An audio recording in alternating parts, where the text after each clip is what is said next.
Welcome to Security and Compliance Weekly, and happy spring, everyone. We're delighted to be joined today by Dan DeCloss and Shawn Scott, both from PlexTrac. I've been talking to Dan on Paul Security Weekly a couple times over the last couple months, as he's a sponsor, full disclosure. And we sort of went off the rails a little bit last week, and on a dare, we talked Dan into coming on our show here so we can spend the whole time talking about PlexTrac and PCI. So we're calling it the PCI Throwdown today. We've already turned the audio buzzers off on the counters just so that doesn't distract us, but Scott's ready on his trigger finger. We're going to start the show by getting to know Dan and Shawn a little bit, find out a little bit about PlexTrac, what it does, what problems it solves, and then we're going to get into it with questions about how it applies to the compliance world and particularly PCI. If you have any questions, throw them up in the Discord server. We'll be happy to pass them on and ask the gentlemen. So join us as we continue our journey of tearing down silos and building bridges on Security and Compliance Weekly.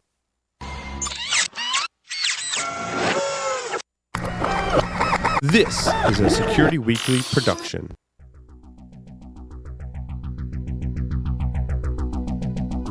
And now, it's the show that bridges the requirements of regulations, compliance, and privacy with those of security.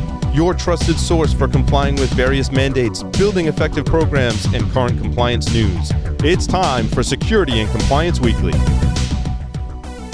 Welcome to episode 66 of Security and Compliance Weekly, recorded on March 23rd, 2021. I'm your host, Mr. Jeff Mann, and joining me today are Scott Lyons, Josh Marpet, and Liam Downward. Gentlemen, welcome. Quick, do our Hollywood Squares Brady Bunch thing.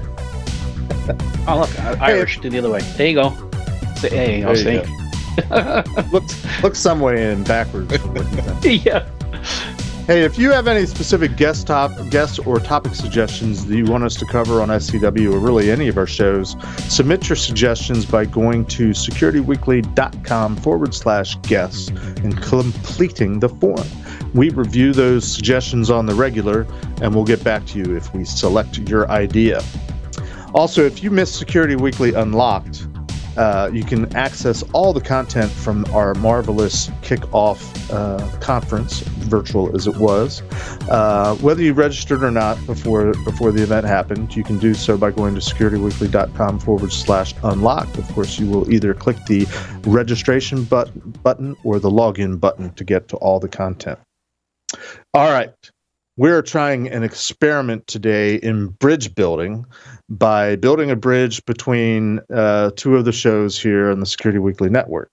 So as I mentioned in the intro, we have Dan DeCloss and Shawn Scott on from PlexTrac. Dan has been on several times on Paul's Security Weekly.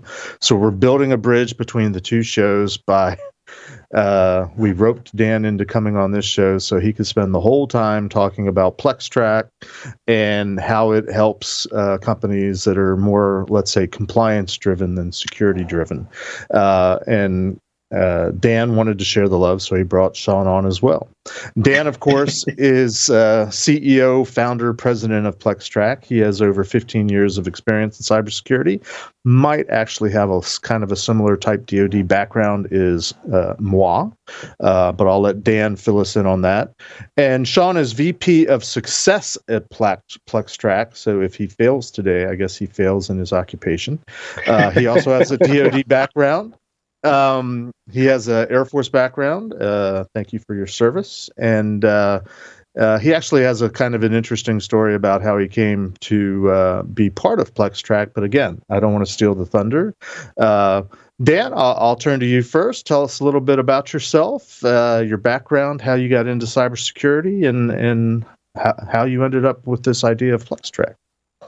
Yeah, no, great. And thanks, Jeff, and everybody for hosting us. It's been a pleasure, working with the Paul Security Weekly team, and now great to be on this show as well.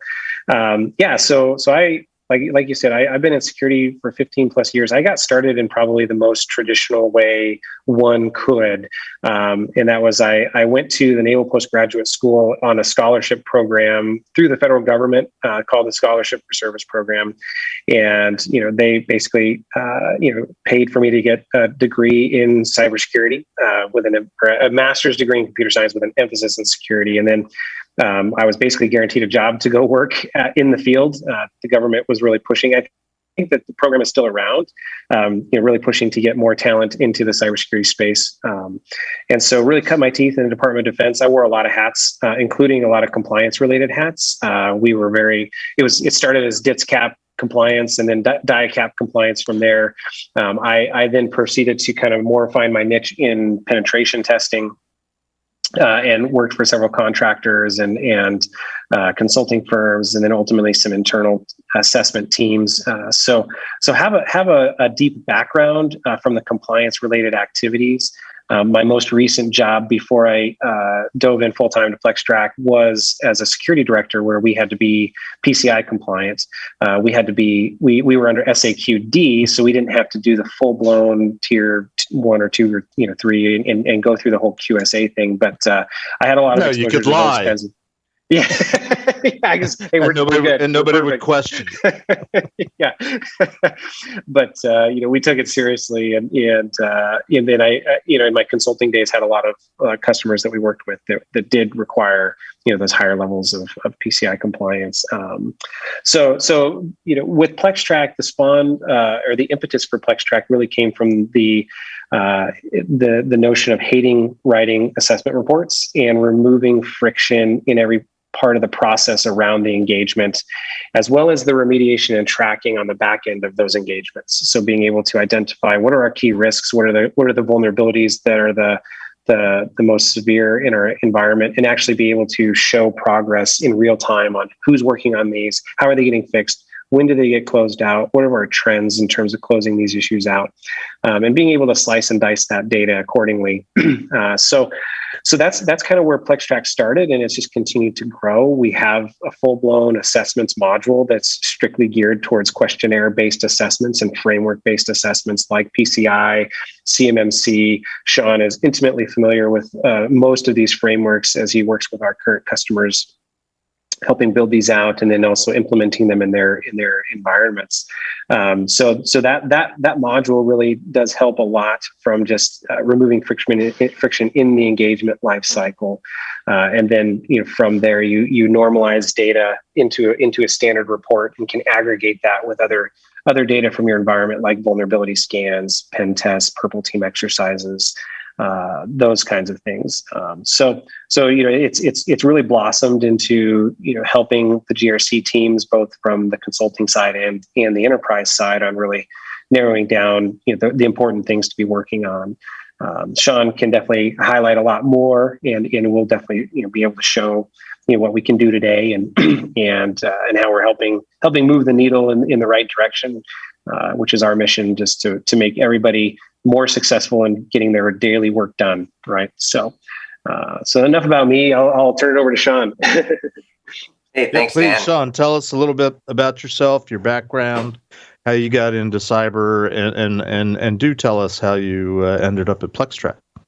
Yeah, happy to. Thanks. So I came the exact opposite path as Dan, the most non-traditional way into information security. So I spent most of my time in the DoD in kinetic operations, which basically that's a nice way of saying I helped put bombs where the bombs needed to go.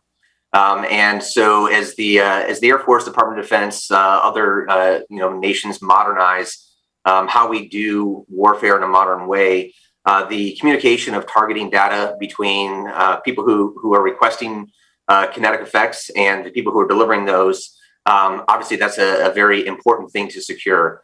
And so I became very involved in digital data links. And somehow when it became time to start establishing cyber warfare squadrons, someone pointed at me and thought I knew something about information security because of that background. So I did a lot of quick learning and did stand up a cyber operations squadron and focused primarily on defensive operations. But it had all sorts of components to it. Obviously doing some cooperative pen testing, but at the same time, holding our partners to account for their compliance with primarily NIST-based frameworks. So everything from 800-171, CSF 853. So I know while we're here to talk today primarily about PCI, most of my background is more in those DoD type networks. After I retired in 2018, I spent some time as an independent consultant, running a small consultancy here in Boise, Idaho, and very quickly learned that now that I was the one having to write the reports and I didn't have people working for me that did that, how painful that process is. And so I became an early adopter of PlexTrac and was using it. And early on said, Dan, this is great. I can go in, I can do my assessments. I can start creating a report.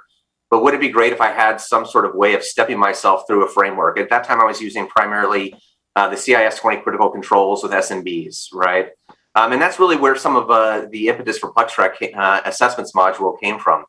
And so much better information security in business, and decided to hang up my consultancy in 2018. So went down to DEF CON and cornered Dan in a casino, and I was like, hey, man, I'm going to stop paying my bill. And somehow after a couple beverages and a round of Topgolf later, I came to work for him. So I've taken the assessments as kind of my pet project. And I would call myself the champion for our assessments module and all things GRC in the organization. And so while I do not profess to be an expert on all of the frameworks that are out there, I think that, I understand the pain points, and we've helped bring the platform along to a point where it really can ease the burdens, and happy to show off some of that today. Thanks. Super. Appreciate you guys giving us a quick insight into yourselves. I didn't mention this on our prep call, so I apologize for coming out of left field, but on our show, we like to ask everyone that is a guest what we call the hot seat question.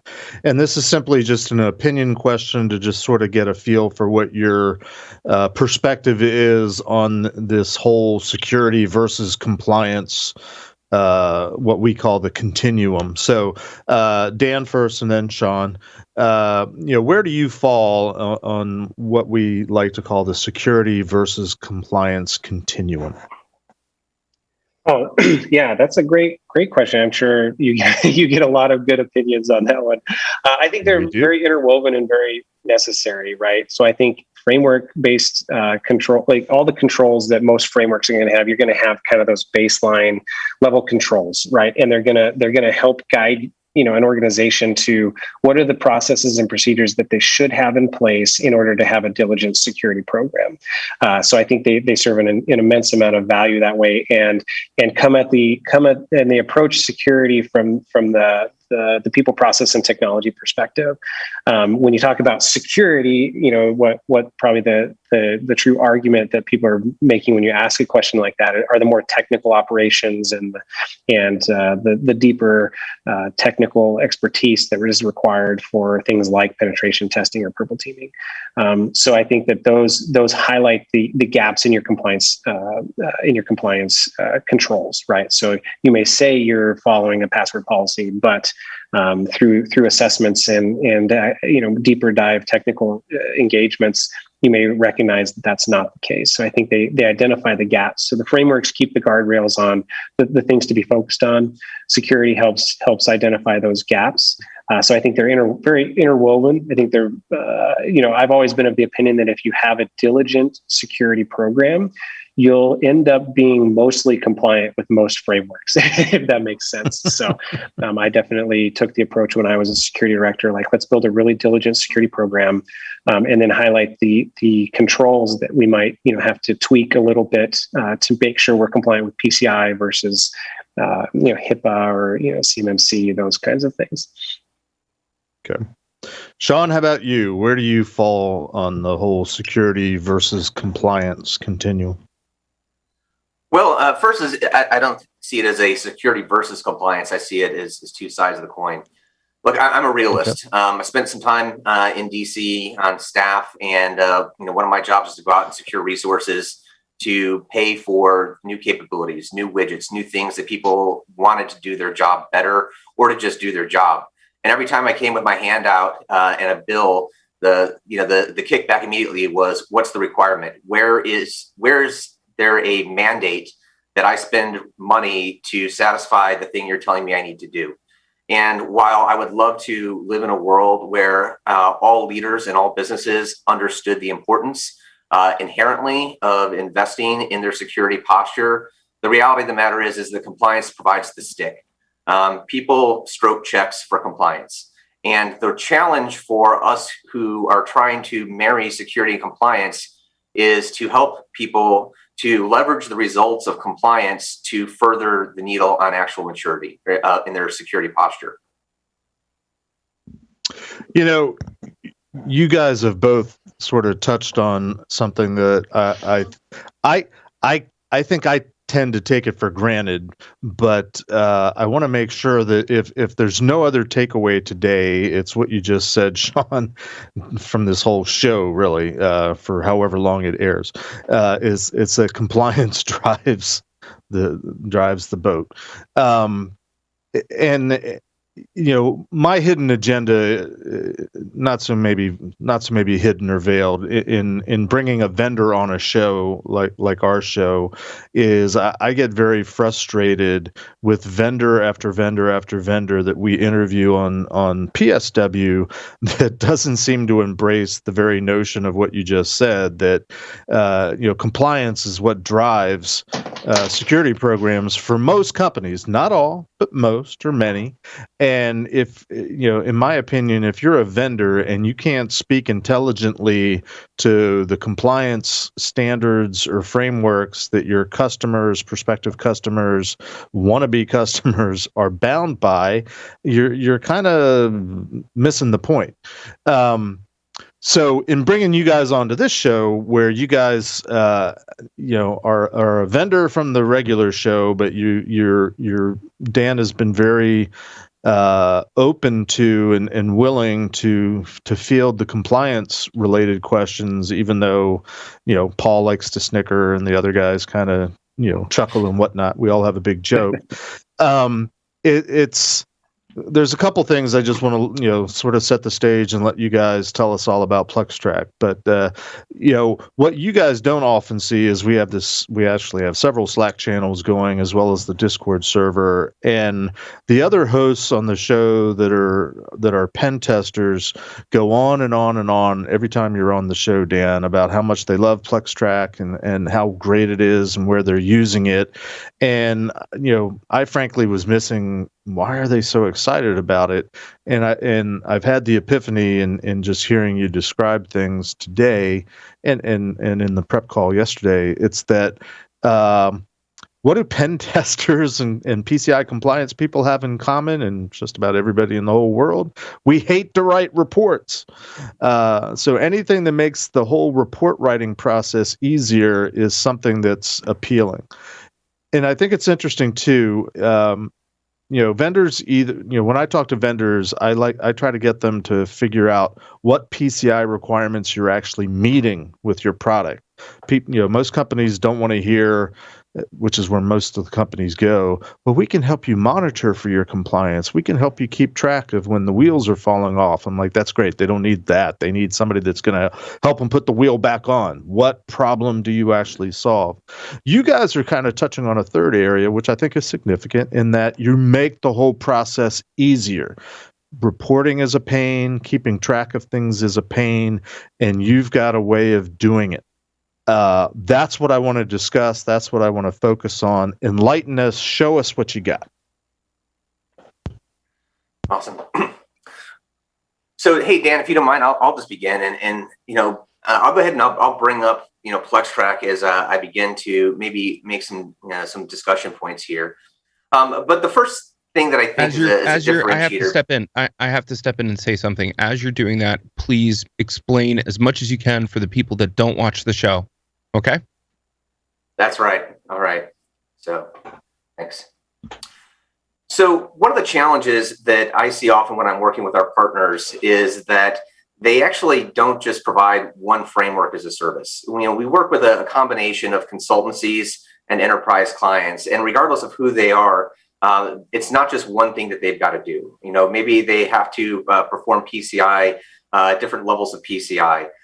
They may be in a DoD supply chain situation where they have to currently adhere to NIST 800-171, but they know that CMMC is on the horizon. Or maybe they are working with as a subcontractor to somebody who requires them to go through a NIST CSF.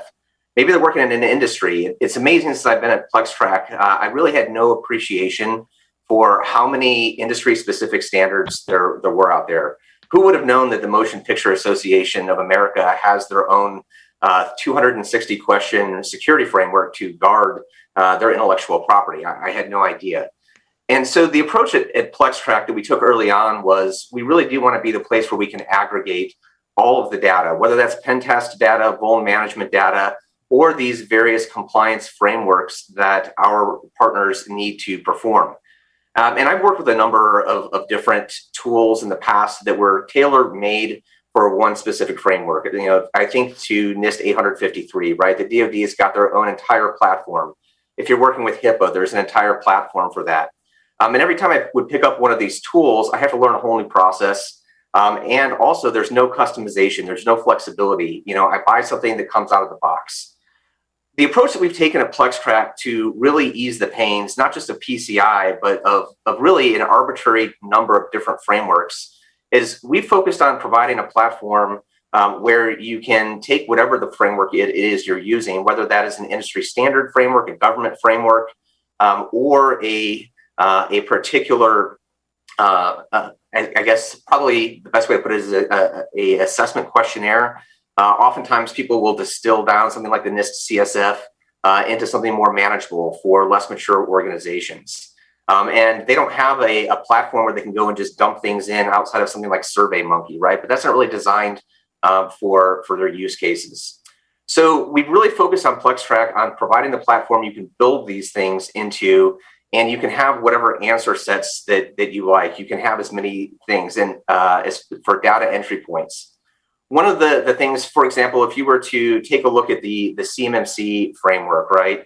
The CMMC framework has a number of different types of answer sets based upon whether it's a process or a practice type of questions. And so when you are going through and you're building out your assessment in PlexTrac, you can not only identify, okay, what is it that I need to answer as far as a Boolean or a scale value? You can also identify any other types of data that you wish to collect at that time. You can grab attachments, you can make comments or notes, and you can adapt and structure the format of each question to fit the needs of the framework. We're talking about PCI here today a little bit, so I'm going to pop over to a PCI assessment that I have in progress right now. And for those who have never taken a look at the PCI ROC reporting compliance, it is a beast. Shame on you. Shame on yes. you. Yes. You've never seen a ROC. Yes. I apologize, but the truth of the matter is, it is a beast. The PCI Council requires that you submit the PCI ROC in their format, which is just a Word document with about 3,000 little table cells for you to enter data into. It's a pain not only when you're trying to actually work with it, but it's a pain to actually keep track of what you've done. So what I'm showing for those who are watching the show right now is that I've just brought a sample in. This is requirement 1 out of the PCI ROC. And I actually grabbed the wrong thing here because I'm trying to talk at the same time as I'm clicking buttons here. So for this particular sample, I've begun this assessment, and I have structured this so that for my particular workflow, I always like to identify who is it that I interviewed and talked to. There are an arbitrary number of input fields I could define here. But I've just gone through and I have begun, adding my responses, and I've structured this in a much more friendly fashion than trying to wade through the 8-point font that exists in the current PCI ROC format. I've broken things out very discreetly so that it's very clear where I'm at in the flow of my information. But what's really very helpful, and this is not just for PCI, but any assessment that you are doing in PlexTrac, is some of the workflow management tools that we've built in that are really geared towards helping that information security practitioner. So as I am entering my data, the moment that I begin entering any data, I get a change in a status bar that indicates that this is now in progress. Once I feel that I've successfully answered the intent of a given control, I can just mark that as complete. And this isn't just feeding the machine, because if you think about something like the FFIEC framework, for example, one of our partners administers that in PlexTrac. It's a 494 question assessment. And how do you keep track of those things that I had to skip over because the right person wasn't there to answer the question? We have the ability to very rapidly filter down, and you can take a look at what are the things that are not yet started, what are the things that are not yet completed. All of those workflow management tools that from an assessment standpoint just make my life so much easier. You're missing something very important there. I'm sorry, I'm going to have to complain. If you drop that down again, filter by status, drop that down. You've got all in progress, completed, not started, not completed. You have totally missed out. I am ignoring this one. You totally missed out. We're absolutely not going to answer this one in hopes they don't see it. There's several different statuses that I think you're just totally missing out on. Okay, ignore the man behind the curtain. Yeah. I love that one. I've used that in several places. Well, I closed accepted is what you're asking for. Yeah. I hate to actually rain on your parade there, but we actually can make that difficult for you to do. The last item on here is called required not completed. So when you are structuring your assessment in PlexTrac, you have the option to make the completion of certain questions mandatory before you can complete the assessment and submit it. And that's optional. It's not something required. It's one of those things that you have control over. But as you are answering these, a lot of compliance-based frameworks, of course, are there to have you provide evidence and documentation, right? And so for each control in this assessment and any assessment, you always have the ability of adding evidence directly here. It's not one of these things where you've got to email a spreadsheet or a policy document or upload it to a share file.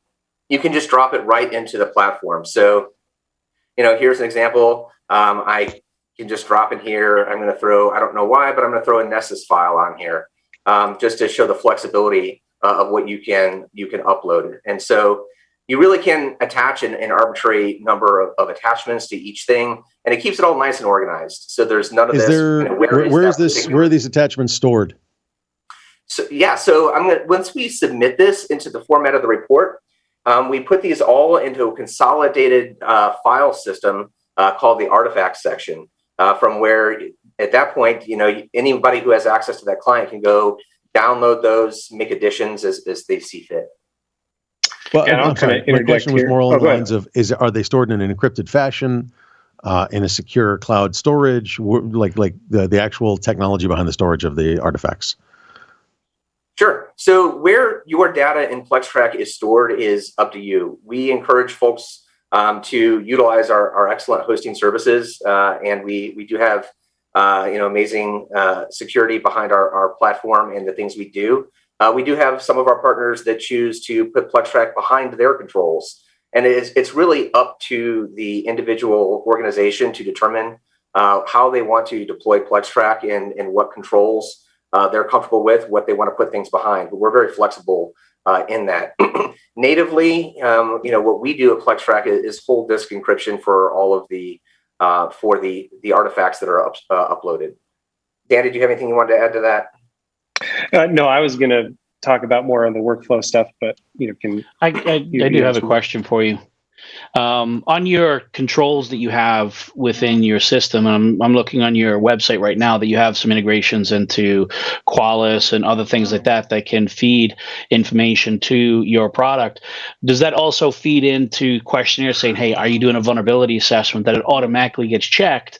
And does that go away if they don't meet a certain criteria? Is that automatic so they don't have to then, go through the question saying question completed, put notes in there, and then upload attachments? Is that already done when you integrate with those type of third-party products?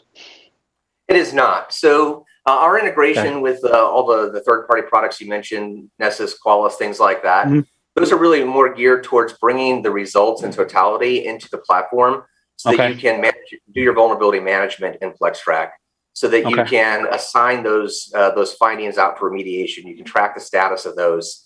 We're not abstracting the use of a tool like that and doing the intelligence under the hood to indicate that might indicate compliance with a particular framework. Okay. Yeah, just to kind of highlight. Let me back up a step here. So I apologize. Bear with me. So the concept that you have here is there are surveys that exist for various standards, like the SCW, like FFIECs. What was it? 400 and dear God, how many questions do they have? 494. I know that it's burned into my head. I'm sorry. I've been there. I know that feeling. When your eyes bleed, after you finish a standard, you're like, there's 221 pages and NIST 800 171. Anyway. So you've got these surveys that you've built out for various, and I'm happy to have other companies build out for other ones for various standards. Great. Yeah, I can attach integrations to pull in either issues or evidence from other systems and other products. I can hold those attachments inside of your storage or wherever storage I want to, and then I can use these answers to build out a report, to filter, to find out, to build prioritization schedules for what our remediation, et cetera, et cetera, et cetera. But at the end of the day, and this is not a dig in any way, shape, or form, at the end of the day, this is a set of surveys, a set of questionnaires, and the affiliated activities around them, and the reporting that goes behind that. Am I correct or am I wrong? Yeah, you're absolutely accurate. Okay. And I think, though, that the part that I would tack onto that is the value, I think, that we bring in by performing these activities in the same platform that you're performing all of your other activities by which you're identifying risk, your vulnerability management, your penetration testing, is it really does give you that consolidation. And if you're a stakeholder, you're not just concerned about the results of a particular framework and how they impact your environment. You're not just concerned about the results of a pen test or vulnerability management. I need to have that holistic view, and I need to understand where I have interdependencies. And we kicked off the show talking about how do we marry security and compliance, right? So how do I recognize from a vuln scan that I'm not meeting my internal benchmarks for remediation, right? I see that. And now I've got, compliance findings that are indicating that I am not mature in my vuln management program as I need to be. Now I've identified that I've got two different sources that are identifying a problem in my environment, one of which potentially can help bring me some resources, because it is a compliance-based thing. So by bringing all this into the same ecosystem, it really does allow me as a stakeholder, especially in a large enterprise, right, where there is a whole lot of noise probably out there. I really don't care about the vulnerabilities that exist in the DMZ in Australia, right? I care about the things in Boise, Idaho that I own because that's my environment. So yes, 100% correct. It is designed to facilitate. And that's not bad. That's not bad. I'm not dissing you in any way, shape, or form. I just want to clarify what you have. And Jeff, I'm sorry. Go ahead. Yeah, that's okay. I just wanted to jump in and say, hey, let's take a break real quick. We're having a good conversation, but let's do that artificial stop, take a break. We'll be right back and just pick up where we left off.